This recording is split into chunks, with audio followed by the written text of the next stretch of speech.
Mike Anderson was barely making ends meet at his small auto repair shop when he spotted a car pulled over on the side of the highway. Despite his own financial struggles, he didn't hesitate to stop and help the pregnant woman standing beside her broken-down vehicle. With skilled hands and a kind heart, he fixed her car, shared his last bottle of water, and made sure she was safe to continue her journey. What Mike didn't know was that the simple pregnant woman was actually Sarah Reynolds, CEO of a multi-billion-dollar tech company, who had been secretly driving across the country to escape the pressures of her corporate life. Touched by his selfless kindness, she began quietly crafting a plan that would change his life forever. But would his pride allow him to accept help from the very woman he helped without expecting anything in return? Before we jump back in, tell us where you're tuning in from. And if this story touches you, make sure you're subscribed, because tomorrow I've saved something extra special for you. The fluorescent lights of Anderson Auto Repair flickered weakly as Mike wiped the grease from his calloused hands. The morning sun hadn't yet risen, but he was already on his third cup of coffee, reviewing the stack of unpaid bills that seemed to grow taller with each passing day. The bank's final warning notice sat at the top, its red stamp a glaring reminder of how close he was to losing everything. 20 years ago, he'd inherited this shop from his father, along with its reputation for honest work and fair prices. Back then, the small town of Cedar Grove had been thriving, its streets lined with family-owned businesses and a sense of community that made every customer feel like family. But times had changed. The big auto service chains had moved in, offering flashy promotions and rock-bottom prices that Mike couldn't match without sacrificing quality. He glanced at the photo on his desk, his mother's smiling face at his high school graduation. She'd been so proud when he followed in his father's footsteps. Now, at 73, she needed expensive medication for her heart condition, and the insurance barely covered half the cost. Mike had been secretly skipping his own blood pressure medication to afford hers. Though the headaches were getting worse, the divorce 3 years ago hadn't helped. Karen had always wanted more than small-town life could offer. "You lack ambition," she'd said during their last argument, as if working honest hours and helping people was something to be ashamed of. She'd moved to Chicago with their savings, leaving Mike with the shop's mounting debts and a wounded pride that still hadn't fully healed. A knock on the garage door interrupted his thoughts. Old Mr. Peterson stood there, with his '85 Chevrolet, the engine making a sound that Mike knew meant trouble. "She's acting up again, Mike," the elderly man said apologetically. "I know I still owe you for the last repair, but—" Mike was already reaching for his tools. "Don't worry about it, Mr. Peterson. We'll figure something out." He knew the retired teacher's pension barely covered living expenses, but he couldn't turn away someone who'd once spent hours after school helping him with math when he was struggling. As he worked on the Chevrolet, more customers trickled in. Mrs. Rodriguez, with her catering van's broken refrigeration unit. He'd have to fix it at cost again, knowing she needed it for her daughter's college fund. Then came Tommy, the local high school kid who'd bought a used car with his summer job money, only to discover it needed more work than he could afford. By mid-afternoon, Mike had fixed 6 vehicles, but collected payment for only 2. His ledger showed thousands in outstanding debts that he'd probably never recover, but each name in that book represented a neighbor, a friend, someone whose story he knew. His father's voice echoed in his memory. "Sometimes the only payment worth taking is knowing you helped someone who needed it." The bank didn't share that philosophy. His loan application for new equipment had been rejected again, the loan officer suggesting he modernize his business model, code for raising prices and turning away people who couldn't pay up front. The thought made his stomach turn. As Mike closed up shop that evening, he caught his reflection in the window, grey streaks in his dark hair that hadn't been there last year, wrinkles around his eyes that spoke of both laughter and worry. At 42, he felt both too young to give up and too old to start over. He drove home in his old pickup truck, the engine making a concerning noise that he was too tired to check. The small apartment above Mrs. Davis's garage was a step down from the house he'd lost in the divorce, but it was all he could afford now. Still, he made sure to check on the elderly landlady before heading up, fixing her porch light and promising to look at her furnace over the weekend. Sitting alone at his small kitchen table, eating a sandwich and looking over the day's receipts, Mike couldn't help but wonder how much longer he could keep going. The bank wanted their money, his mother needed her medicine, and his tools were getting as worn out as he felt. Something had to give. He just prayed it wouldn't be him. Sarah Reynolds stood at the floor-to-ceiling windows of her penthouse office, one hand resting on her 5-month pregnant belly, watching the sunset paint the Manhattan skyline in shades of gold. Tech Future Industries occupied the top 10 floors of the gleaming tower, a testament to the empire she'd built from the ground up. Yet lately, the view felt more like prison bars than a symbol of success. The board meeting earlier that day had been particularly brutal. Your condition, as they insisted on calling her pregnancy, had dominated the discussion more than their quarterly earnings. The unspoken questions hung in the air. How could she manage a multinational corporation and a newborn? Would her hormones affect her decision-making? Wouldn't it be better to step down gracefully? Her tablet chimed with another message from James, her soon-to-be ex-husband. "The board agrees with me," it read. "You're not thinking clearly. Let me take over temporarily." She deleted it without responding. James had been her CFO and husband for 5 years, until she discovered his carefully orchestrated plan to gain control of the company through their marriage. The pregnancy had thrown a wrench in his plans. He hadn't counted on her having an heir. "Miss Reynolds," her assistant's voice came through the intercom. "The Time magazine interviewer is here for your Women in Tech cover story." Sarah closed her eyes, exhaustion seeping into her bones. Another interview, another carefully crafted image to maintain. "Push all my remaining appointments to next week, Claire. I'm not feeling well, but the Forbes photo shoot, all of them." Sarah's tone left no room for argument. She gathered her personal tablet and a few essential items, leaving the mountains of paperwork untouched on her desk. In the private elevator, she caught her reflection in the polished steel doors. Designer maternity dress, perfectly styled hair, flawless makeup, the mask she wore daily. The last time she'd seen her real self was... She couldn't remember. The pregnancy had been a wake-up call. Growing up in foster homes, Sarah had fought her way through MIT, founded her company in a garage, and built it into a tech giant through sheer determination. But now, preparing to bring a new life into the world, she questioned everything. What kind of mother would she be if she couldn't even remember the last time she'd had a genuine conversation that wasn't about stock prices or market shares? Her private driver waited at the underground garage, but for once she waved him away.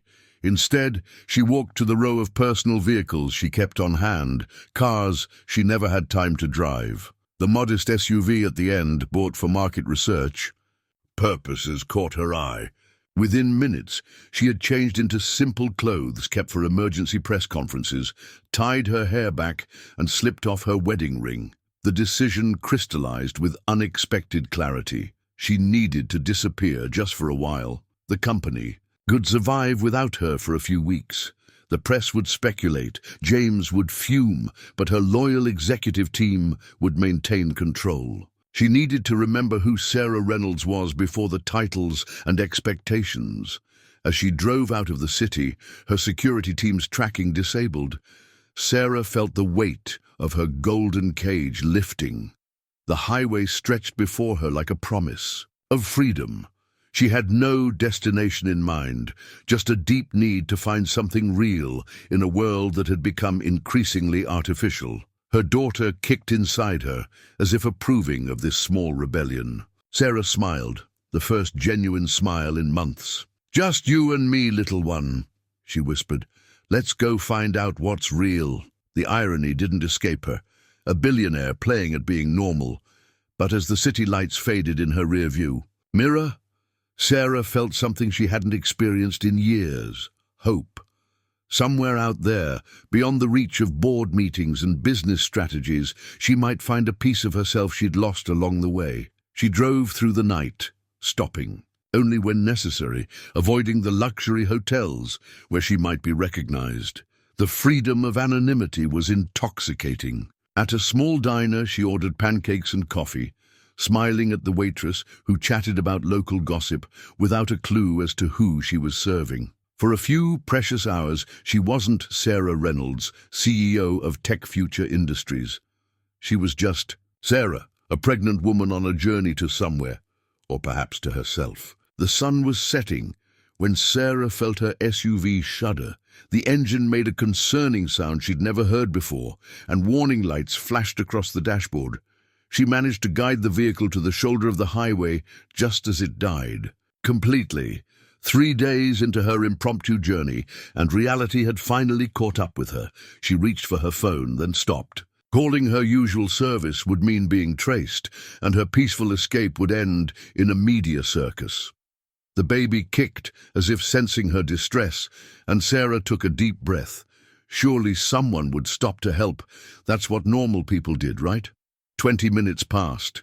Dozens of cars sped by, their headlights briefly illuminating her situation before disappearing into the growing darkness. She was considering walking to the next exit when she heard the rumble of an approaching truck slowing down behind her. Mike had been driving home from a parts run when he spotted the SUV.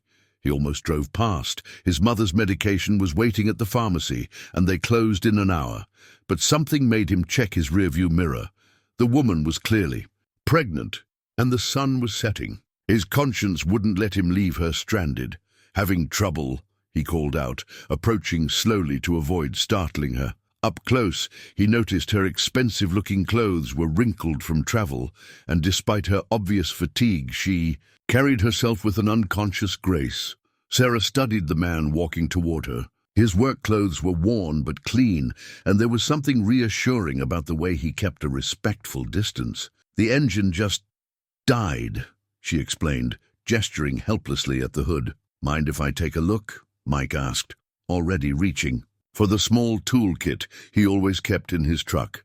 When she nodded, he popped the hood and pulled out a flashlight. Years of experience guided his hands as he checked the obvious culprits first. Sarah watched him work, fascinated by the quiet confidence of his movements.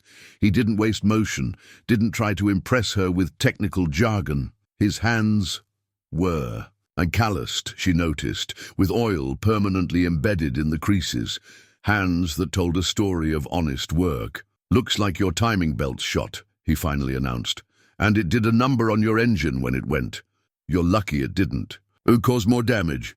He straightened up, wiping his hands on a rag. "I can get you running enough to reach the next town, but it'll need proper repairs soon." "How much would that cost?" Sarah asked, curious about what normal people paid for car repairs. The figure he quoted, just for the temporary fix, made her realize how much luxury had insulated her from everyday realities. Mike saw her expression and misinterpreted it. "Look, I run a shop about 20 miles back. If you can get it there, I'll work something out on the price." He didn't mention that working something out usually meant taking a loss. As he worked on the temporary repair, they talked. Sarah found herself opening up about her pregnancy, carefully editing out details that would reveal her identity.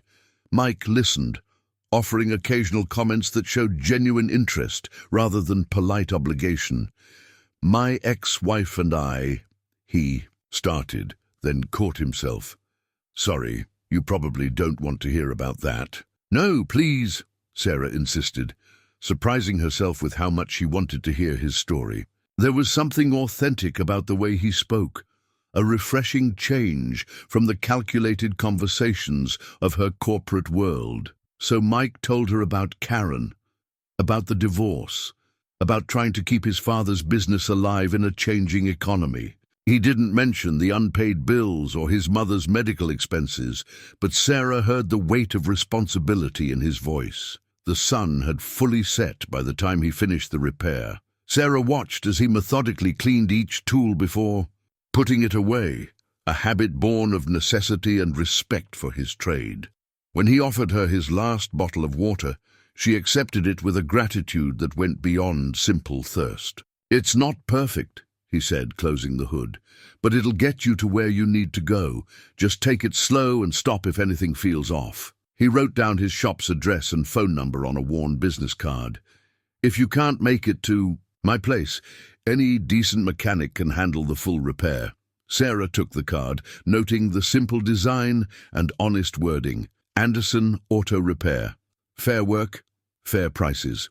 No websites, no social media links, just a promise of integrity that seemed as genuine as the man himself. "Thank you," she said, meaning it more than he could know. Not everyone would stop to help. Mike shrugged, embarrassed by her gratitude. "Just doing what anyone would do." He waited until she started the engine, making sure it ran properly. "Drive safe, ma'am. Take care of yourself and the little one." As Sarah pulled back onto the highway, she watched his taillights recede in her mirror until they disappeared around a bend. For the first time in years, she felt something shift inside her that had nothing to do with the baby. In helping her, this stranger had unknowingly shown her something she'd been searching for, a reminder of what it meant to be human, to connect without agenda or pretense. Mike arrived at the pharmacy 5 minutes after closing. Through the window, he could see his mother's medication waiting at the counter, but rules were rules. He'd have to explain to her why she'd need to stretch her current pills for another day. Yet somehow he couldn't regret his decision to stop. Neither of them could have known then how this chance encounter would ripple through their lives, challenging everything they thought they knew about themselves and each other. Sometimes the biggest changes start with the smallest acts of kindness, offered freely on a darkening highway, with no expectation of return. Back in her hotel suite, Sarah sat cross-legged on the bed, surrounded by papers and her laptop. Mike's worn business card lay beside her as her fingers flew across the keyboard, diving deep into public records. The more she discovered about Anderson Auto Repair, the more her heart sank. 3 loan rejections in the past year, a tax lien from 2 years ago, now paid but damaging to his credit, outstanding medical bills for one Margaret Anderson, his mother. Bills that seemed to grow each month. The divorce records painted an even bleaker picture. He'd lost his house and savings, taking on all business debts to protect his ex-wife's credit. Yet something else emerged from her research. Customer reviews, scattered across local forums and social media, told a different story.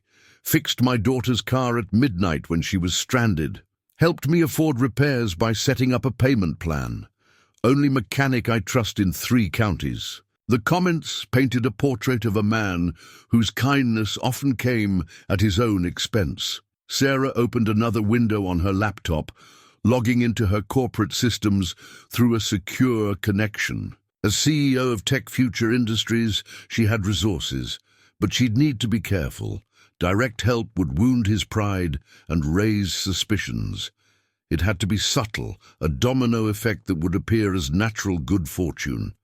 She began with a series of emails, each carefully worded to avoid any connection to their meeting. To her fleet management division, a request to evaluate new service centers in underserved areas. To legal, draft paperwork for a small business grant program focusing on traditional trade services. To her private bank, review and reconsider. Loan applications from businesses with strong community impact metrics. Her hand rested on her growing belly as she worked, the baby's movements a gentle reminder of why this mattered. In Mike's kindness, she'd seen something rare, authenticity in a world of calculated appearances. He'd helped her not because of who she was, but simply because she needed help. "Let's see if we can return the favor, little one," she whispered, pressing send on the final email. The pieces were in motion. Now she just had to wait and watch, hoping her plan would create opportunities without revealing her hand. Her tablet chimed with messages from the board and James, demanding to know where she was. Sarah ignored them, For once in her life, she was using her power for something that felt completely right. Mike stared at the line of vehicles outside his shop, blinking twice to make sure he wasn't seeing things. 3 luxury cars, a corporate fleet van, and 2 high-end SUVs, all waiting before he'd even opened for the day. This was the 3rd morning in a row he'd arrived to find new customers, and he still couldn't figure out why. "Heard you're the best in the region for German cars," said a man in an expensive suit, stepping out of a Mercedes. "My company is looking for a reliable mechanic for our executive fleet." Before Mike could respond, his phone rang. It was the hospital's billing department. He braced himself for another payment demand, but the woman's voice was cheerful. "Mr. Anderson, I'm calling to inform you that your mother's outstanding balance has been cleared." "There must be some mistake," Mike said, his throat tight. "I haven't made any payments recently." "The system shows it was covered by her supplemental insurance policy," the woman explained. "Apparently there was a processing error on their end." "Everything's sorted now." Mike couldn't remember his mother having supplemental insurance, but before he could question it further, the bank's number flashed on his phone. His stomach clenched. He was 3 days late on his loan payment. "Mr. Anderson," the loan officer sounded unusually friendly, "we've been reviewing our small business accounts. Given your longevity in the community and recent uptick in business, we'd like to offer you a rate adjustment. It should lower your monthly payments significantly." By noon, Mike's head was spinning. Every time he turned around, another piece of good fortune fell into his lap. A parts supplier offered him bulk discounts. A local business magazine wanted to feature his shop. Even his old diagnostic machine, which had been acting up for months, suddenly started working perfectly after. A routine system update. That evening, as he reviewed the day's receipts, more money than he usually made in a week, Mike couldn't shake the feeling that something wasn't adding up. Good luck didn't just happen. Not all at once. Not like this. But who would go to such lengths to help him? And more importantly, why? The stack of paperwork on Mike's desk had grown into a web of connections he couldn't quite untangle.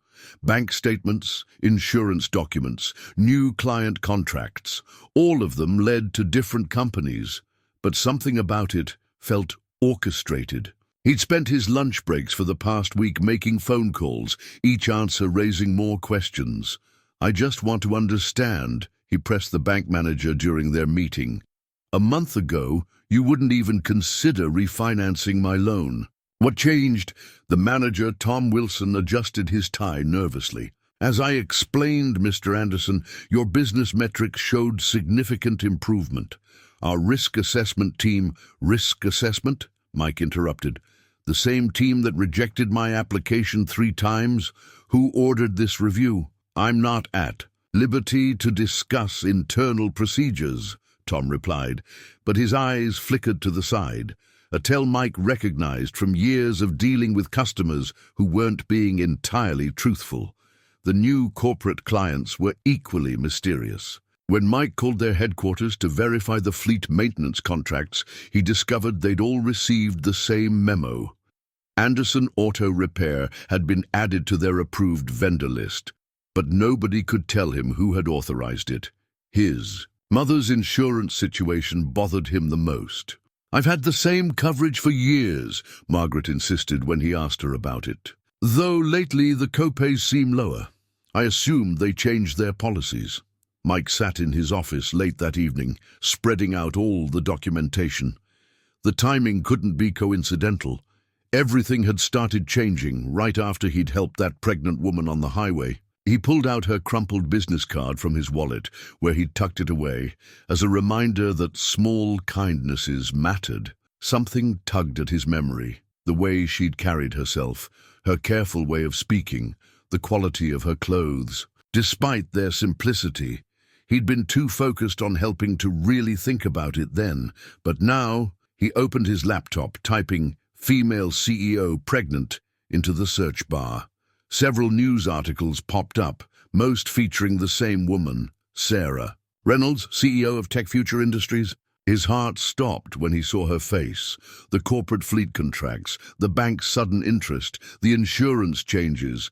Tech Future had subsidiaries in all these industries. The pieces started falling into place, forming a picture he wasn't sure he was ready to see. "I don't need charity," he muttered to the empty office, even as a voice in his head reminded him how many people he'd helped without expecting payment. This was different, though. This felt like his whole life was being rearranged by an invisible hand. He looked around his shop, at the new customers' cars, the working equipment, the paid bills. Everything he'd wished for had mysteriously materialized. But now it all felt tainted. His pride warred with practicality. The help had made a real difference, not just for him but for his mother, his employees, his customers. Still, the deception stung. He'd helped her as an equal, one human being to another. Finding out it had been some sort of charitable experiment by a billionaire CEO made him question everything about that encounter. Mike saved the articles about Sarah Reynolds to his laptop. He wasn't sure what to do with this information yet, but he knew one thing. He needed to understand why a billionaire CEO would go to such lengths to help a small-town mechanic who'd simply stopped to help a stranger. Sarah winced as another wave of discomfort washed over her, the doctor's words from earlier that morning still ringing in her ears. "Your blood pressure is concerning, Ms. Reynolds. You need to reduce your stress levels immediately." Easy to say, harder to manage when running a multi-billion-dollar company while secretly orchestrating help for a small-town mechanic. From her corner office, she monitored the latest reports on Anderson Auto Repair. The business was flourishing, exactly as she'd planned, yet each positive update was accompanied by a barrage of corporate fires she needed to extinguish. The board was growing increasingly vocal about her erratic behavior since her return from her brief disappearance. "The shareholders are nervous," her assistant Claire reported, setting down another stack of urgent papers. "And Mr. Collins has called 3 times about the pregnancy leave policy revision." Sarah rubbed her temples, feeling the baby shift restlessly. The simple act of helping one genuine person had somehow become the most complicated project of her career, yet she couldn't bring herself to regret it. Every time she felt overwhelmed, she remembered Mike's unquestioning kindness on that highway. Her tablet chimed with an alert, one of her carefully placed sources reporting that Mike had started asking questions about the recent changes in his business. She'd known this day would come. Part of her had hoped he'd simply accept the help, but she'd recognized a pride in him that matched her own. "Ms. Reynolds?" Claire's voice carried a note of concern. "You've gone quite pale.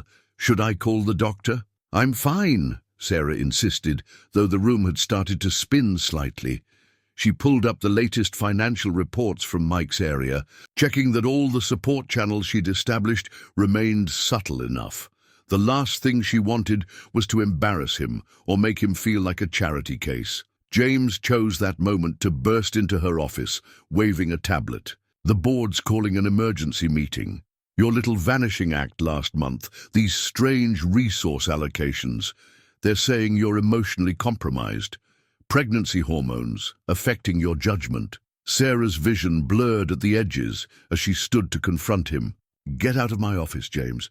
You lost the right to question my decisions when—" The words caught in her throat as the room tilted sharply. She was vaguely aware of Claire calling for help, of James's smug expression transforming to alarm, of the sharp ache in her abdomen that shouldn't be happening this early in her pregnancy. As consciousness slipped away, her last coherent thought was of Mike's business card, still tucked away in her desk drawer, a reminder of the real world. She'd briefly touched, now threatening to slip away from her again. The hospital room's sterile silence was broken only by the steady beep of monitoring equipment. Sarah sat propped up in bed, her laptop balanced awkwardly around her rounded belly, as she watched her company's stock price fluctuate in real time. The mandatory bed rest ordered by her doctors hadn't stopped James from making his move. "He's calling it a temporary safety measure," Claire reported via video call, her usually composed face tight with worry. The board's considering an emergency succession plan, citing your health concerns and recent erratic business decisions. Sarah's fingers flew across the keyboard, reviewing the documents Claire had sent. James had been thorough. She had to give him that. He'd taken every small decision she'd made to help Mike, the fleet contracts, the grant program, the loan reviews, and woven them into a narrative of emotional instability. "What's the board's temperature?" Sarah asked, ignoring the warning. Twinge in her back. The doctor had been clear about stress levels, but she couldn't afford to rest. "Not now. Split," Claire replied. "James has about 40% firmly on his side. Another 30% are wavering. They're concerned about the pregnancy, your recent absence, and these unexplained resource allocations." A notification popped up on Sarah's screen. Another report from Anderson Auto Repair. Mike's business was thriving, becoming a model of community-centered enterprise, everything she'd hoped for. But now James was using her help against her, painting it as evidence of compromised judgment. "Schedule a virtual board meeting," Sarah decided. "Full attendance, no proxies. And Claire, get me everything you can find on James's activities during my absence last month." The next few hours were a blur of calls and data analysis. Sarah worked from her hospital bed, building her counter-strategy while monitoring the increasingly hostile business news coverage. James had leaked just enough to the press to fuel speculation about her capability to lead. "Ms. Reynolds?" A nurse entered with medication. "Your blood pressure. Just a few more minutes," Sarah insisted, even as she felt the baby protest with a series of sharp kicks. She had built this company from nothing, survived countless attempts to take it from her. She wouldn't let James use her pregnancy or her one attempt at genuine human connection to steal everything she'd worked for. Her tablet chimed with a message from her private investigator. What she read made her smile for the first time in days. James had been sloppy in his eagerness to seize power. During her absence, he'd made some interesting moves of his own, moves that wouldn't hold up well under scrutiny. As she prepared for battle, Sarah found herself thinking of Mike again. She'd wanted to help him because he represented something real in a world of corporate manipulation. Now, fighting to keep control of her company, she drew strength from that memory of simple, unquestioning kindness. She wouldn't let James destroy that or the future she wanted to build for her child, a future where integrity still mattered. The evening news played quietly in Mike's small apartment as he worked on his monthly accounts. His attention drifted to the TV when he heard the words Tech Future Industries, the company he'd been researching. But it was the image that made him drop his pencil, a familiar face in an unfamiliar setting. Tech Future CEO Sarah Reynolds remains hospitalized due to pregnancy complications, the anchor announced. Sources say the recent corporate turbulence, including questions about unusual resource allocations and a brief, unexplained absence last month, may have contributed to her condition. Mike's mind raced back to that evening on the highway. The pregnant woman in simple clothes, someone he'd thought was just another traveler needing help. Now here she was on national news, a billionaire CEO at the center of a corporate power struggle. The pieces clicked together with devastating clarity. The mysterious business improvements, the sudden influx of corporate clients, his mother's medical bills. It hadn't been luck or coincidence. It had been her, orchestrating everything from her tower in Manhattan.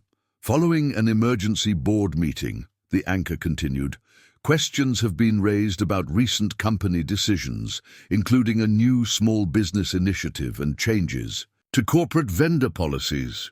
Mike's throat tightened. He was part of this story, his life and business unknowingly caught up in some billion-dollar drama. The helping hand he'd thought was fate had been calculated corporate strategy all along. He pulled out his phone, scrolling through the recent calls from unknown numbers he hadn't answered. How many had been from her people? How many decisions about his life had been made in boardrooms by strangers who saw him as some kind of charitable project? The stack of paid bills on his desk seemed to mock him now.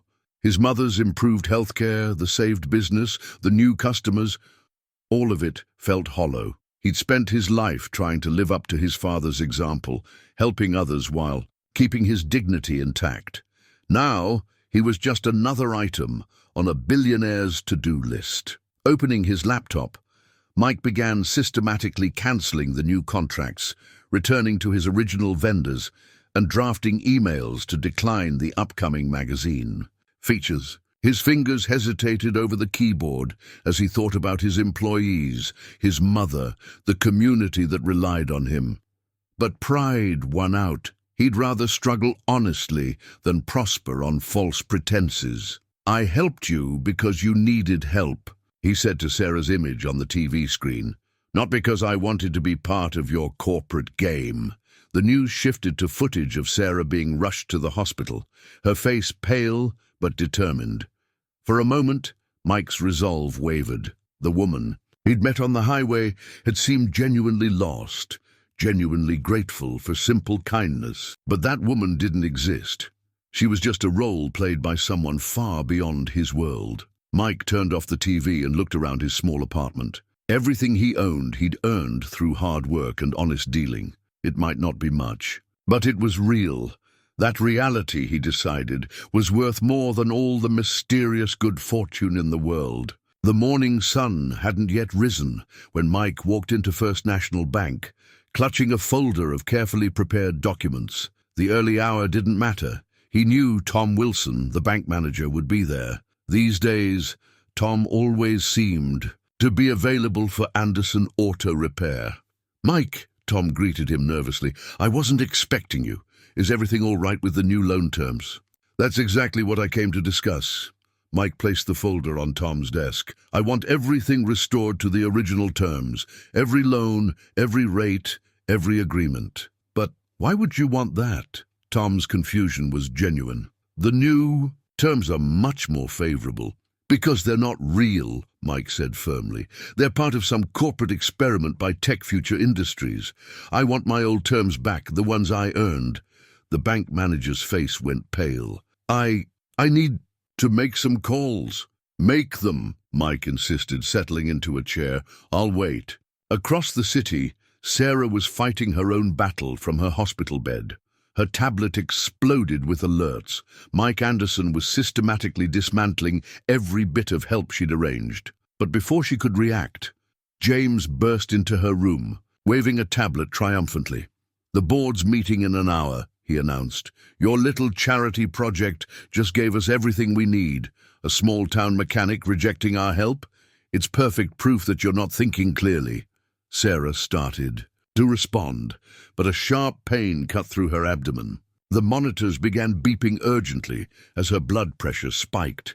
James stepped back, looking almost pleased, as nurses rushed in. Meanwhile, the media had caught wind of the story. Local reporters gathered outside Anderson Auto Repair, drawn by rumors of a connection between the small-town shop and the Tech Future corporate drama. Mike's phone wouldn't stop ringing with calls from journalists asking about his relationship with Sarah Reynolds. "Mr. Anderson," a reporter caught him as he left the bank. "Is it true that Tech Future Industries orchestrated your business's recent success? How do you feel about being part of CEO Sarah Reynolds' controversial community investment program?" Before Mike could respond, his phone buzzed with a text from his mother. "Channel 7 News, now." He ducked into the diner across the street, where the morning news played on the TV above the counter. His heart stopped when he saw Sarah on the screen, being wheeled into emergency care. The headline crawler told the story. Tech Future CEO. Sarah Reynolds in critical condition. Pregnancy complications amid corporate takeover attempt. But it was the next segment that changed everything. James Collins, Sarah's ex-husband, appeared on screen, speaking smoothly about stepping in as interim CEO. As Mike watched, something caught his mechanic's eye.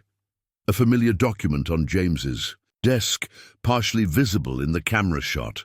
He pulled out his phone, zooming in on a photo he'd taken of his original loan documents. The handwriting on the denial stamps matched perfectly with the document on James's desk. The realization hit him like a physical blow. The original rejection of his loans hadn't come from the bank at all. It had come from Tech Future's financial division, specifically from James Collins. Mike's hands shook as he dug deeper into his records. Every major setback his business had faced in the past year could be traced back to companies connected to James Collins. Sarah hadn't just randomly chosen to help him. She'd been trying to right wrongs her ex-husband had deliberately caused. The diner's TV switched to footage of Sarah from a charity event last year. "Business isn't just about profits," she was saying. "It's about building something real. Something that matters." Mike remembered her words on the highway when she'd thought he couldn't afford the repair. Not everyone would stop to help. She'd been genuinely surprised by simple kindness because she lived in a world where people like James Collins used power to hurt rather than help. His phone buzzed again. The local news station wanted a statement about his connection to Tech Future. Mike stared at the message for a long moment, then began to type. He had a choice to make. He could either let his pride destroy everything, or he could show the same kindness to Sarah that she'd tried to show him. The truth about James Collins would come out either way. The only question was whether Mike would let Sarah face this battle alone, just as she'd once been alone on that highway. The next 48 hours transformed Mike's quiet life into a media circus. Local reporters camped outside his shop, their presence scaring away regular customers. His phone rang constantly with calls from national news outlets, all wanting the story of the small-town mechanic caught between billionaire executives. "I don't understand why you won't just tell them what happened," his mother said over lunch, pushing a newspaper across the table. The headline read, "Local business rejects corporate aid, pride or principle." The article painted him as either a fool or a hero, depending on which paragraph you read. "It's not that simple, Mom," Mike replied, though the truth was burning in his throat. The evidence he'd found about James Collins's deliberate sabotage of local businesses could blow the whole Tech Future situation wide open. But with Sarah in the hospital, he worried that more publicity might do more harm than good. His employees were feeling the pressure too. Jerry, his senior mechanic, pulled him aside that afternoon. "Boss, people are asking questions about their repairs now, like they don't trust us anymore because of all this corporate stuff." The community's reaction cut deeper than the media attention. At the diner where he'd eaten breakfast every morning for years, conversation stopped when he walked. Old friends looked at him differently, some with pity, others with suspicion. The simple life he'd worked so hard to maintain was unraveling. Even his ex-wife Karen had called, her voice dripping with familiar condescension. "I always said you needed to think bigger, Mike, though I didn't expect you to end up in the middle of a corporate war." The final straw came when he discovered someone had spray-painted "sellout" across his shop's front door. The same door his father had proudly painted his name on 30 years ago. As he scrubbed the graffiti away, Mike realized he couldn't stay silent anymore. Not when the truth could stop James Collins from hurting more people like him. His hand shook as he reached for his phone. The evidence about Collins was like a ticking bomb in his pocket, one that could either destroy everything or set things right. The question was, did he have the courage to light the fuse? One glance at his father's name, still visible beneath the half-cleaned graffiti, gave him his answer. It was time to fight back, not just for himself, but for everyone Collins had hurt in his grab for power. The hospital corridor buzzed with urgent whispers as Mike stood outside Sarah's room, his worn business card clutched in his hand. He'd driven 3 hours to get here after seeing the news. Sarah Reynolds had suffered severe complications and James Collins was using the emergency to force an immediate board vote. Through the door's window, he could see her lying there, monitors beeping steadily. She looked smaller somehow, more like the woman he'd met on the highway than the powerful CEO from TV. A doctor emerged from her room, speaking in hushed tones to a worried-looking Claire. Blood pressure's still dangerously high, the doctor was saying. The baby's showing signs of distress. If we can't stabilize her soon, Mike's throat tightened. He'd come here planning to expose James Collins's schemes, but now the corporate battle seemed insignificant compared to the lives at stake. His own father had died in a hospital room not unlike this one, fighting until the end to protect what he'd built. A commotion at the end of the hall drew his attention. James Collins was approaching with 2 board members, their expensive suits out of place among the medical staff. The vote's in an hour, James was saying. With Sarah incapacitated, we can push through the temporary leadership change. For the good of the company, of course. Mike looked down at his hands, mechanic's hands, his father always called them, made for fixing things. Maybe that's why Sarah had helped him. She'd seen someone who fixed things, while her ex-husband broke them. The doctor's words about Sarah's condition echoed in his mind. She'd risked everything, her company, her health, her baby, partly to help him. Now she was fighting for her life, while James Collins plotted in hospital hallways. His decision crystallized with sudden clarity. Pulling out his phone, Mike dialed the number of the reporter who'd been most persistent in pursuing the story. It was time to use his hands to fix something bigger than engines. "Meet me in the hospital lobby," he said quietly. "I have proof that James Collins deliberately sabotaged small businesses to orchestrate a corporate takeover, and I'm ready to go on record." The hospital lobby erupted into chaos when Mike finished presenting his evidence to the gathered reporters. Security guards moved to contain the growing crowd of journalists as James Collins pushed through them, his face contorted with rage. "You're just a small-town mechanic," James spat, his carefully maintained corporate facade cracking. "Who's going to believe you over me?" Mike held up his phone, displaying the documented trail of James's deliberate interference with local businesses. "Numbers don't lie, Mr. Collins. As a mechanic, I know that every breakdown leaves a trace. You just didn't expect anyone to look closely enough at the parts." The elevator dinged, and Claire emerged with several board members. They paused, taking in the scene before them, the journalists frantically typing on their phones. James's obvious distress, and Mike standing calmly in the center of it all. "It's all here," Mike continued, his voice carrying across the lobby. "Every loan denial, every contract cancellation, every insurance claim rejection, all traced back to Tech Future subsidiaries under your direct control. You weren't just hurting me. You were systematically destroying small businesses to prove Sarah was unfit to lead." "This is absurd," James sputtered, turning to the board members. "You can't possibly take the word of some mechanic over—" "Some mechanic?" Mike stepped closer, his quiet dignity a stark contrast to James's desperation. "I'm the mechanic your wife trusted enough to stop for help when she was trying to escape you. The one who fixed her car and gave her water without asking who she was or what she could give in return. While you were sabotaging honest businesses, she was trying to right your wrongs." A commotion near the elevators drew everyone's attention. Sarah's doctor had appeared, his face grave. "Mr. Collins, board members, Ms. Reynolds is asking for you. She's regained consciousness, and despite my objections, she's insisting on addressing the board." James straightened his tie, composure returning. "Perfect timing. Once the board sees her condition—" "They'll see exactly who she is," Mike interrupted. "Someone strong enough to help others even while fighting her own battles. Unlike you, who breaks things to prove you should be in charge of fixing them."